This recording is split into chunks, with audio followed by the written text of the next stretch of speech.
It proves that we don't need to live up to the stereotype, and I just want to say, don't judge a book by its cover. A powerful message from 15-year-old Matthew Kane Mackenzie as the teenager from Old Trafford addressed the most senior police officers in the country. I was here today to speak to the community of the police, to tell them about my perspective of the view in the streets of Manchester, South Manchester, and tell them what things that we can do to help improve their lifestyle. Matthew is part of the Reclaim project, which works with vulnerable young people in areas affected by high crime or unemployment. As a group, they've come up with a manifesto to help make positive changes in their communities. Another teenager working on the project also shared his thoughts with the chief constables.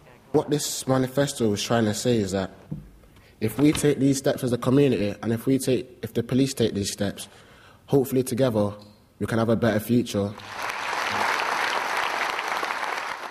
It was a hard act to follow for the new president of the Association of Chief Police Officers, as he warned of pressures facing the police. We already know that many police authorities are showing signs of fiscal strain, and if funding is cut in 2011, I think we can see some very difficult times ahead. The prospect of cutting both staff numbers and officer numbers to keep running costs down is probably becoming a harsh reality in some police areas. The Association of Chief Police Officers is a powerful, influential body, and with this conference being held here, attention will inevitably focus on Manchester. The timing may seem somewhat unfortunate, given that on Saturday an apparently innocent shop worker was shot dead in Eccles.